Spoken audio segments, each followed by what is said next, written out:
m'appelle Elhadji Ibrahima Gueye. Je suis le chargé de communication de la SAED.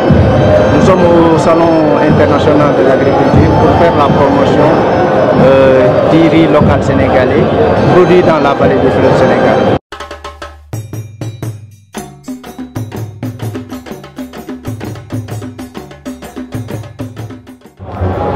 Je m'appelle Amadou Thiam. Je suis le directeur du développement et de l'appui aux collectivités locales de la SAED.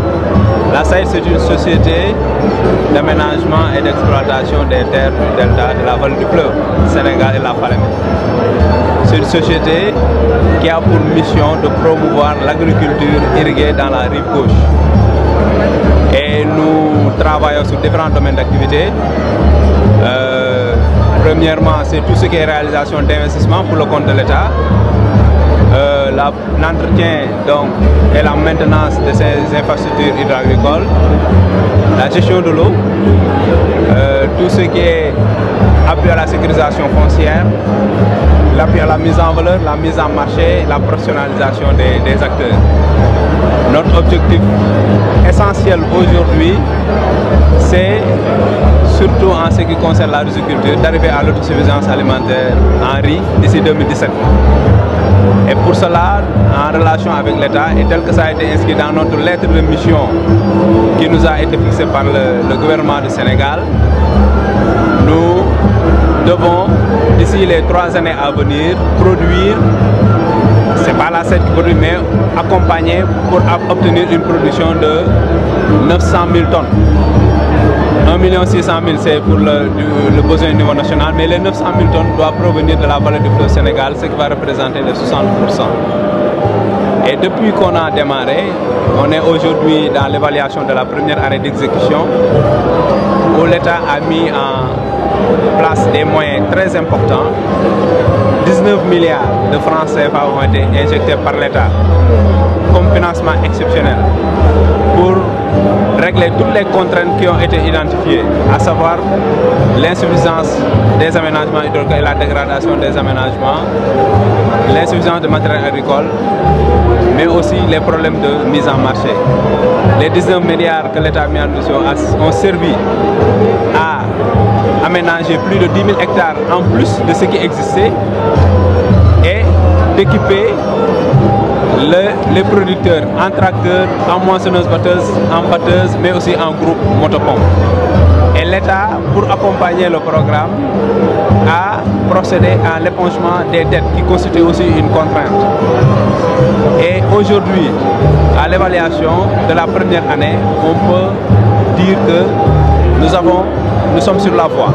Parce que l'objectif qui a été fixé de 518 000 tonnes au niveau de la vallée du fleuve Sénégal, nous avons produit 431 000 tonnes. Ce qui est un record aujourd'hui si on se réfère aux statistiques de ces dernières années. Par exemple, si on prend les 5 dernières années, la moyenne de production se situe aux environs de 314 000. Donc on a là une augmentation de 33% rien qu'en mettant en œuvre la première année.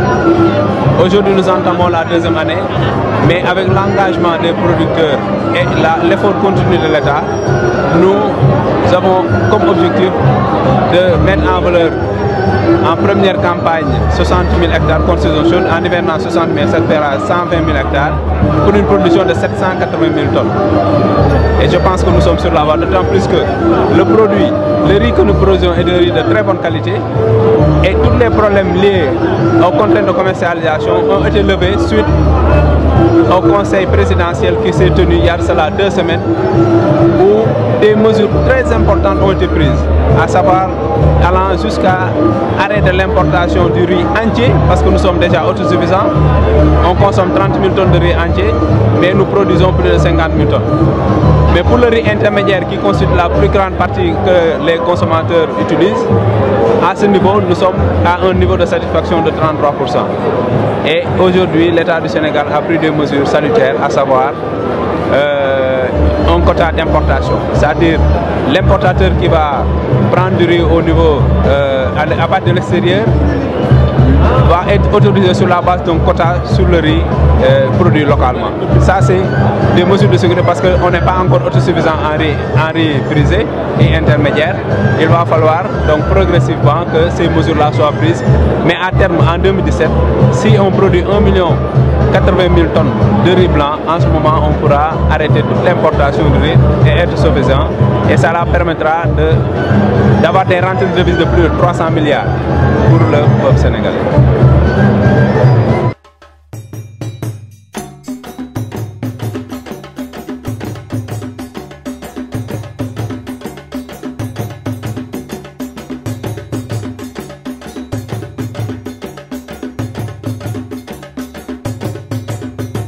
Je suis Madame Faye, présidente du GIE La Sainte Famille de Grand Dakar.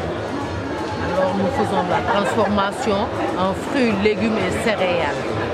Tous les fruits du Sénégal sont transformés en sirop, en confiture, en barquettes. On fait des pancakes, des confitures. Les céréales, nous en faisons des tchakris, du arao, du sankal et de la farine. Céréales de maïs, de mil, de niébé. C'est un haricot qui est chez nous. Et nous transformons sur les noix de coco. Nous avons les bissap, le moringa, nous faisons en poudre.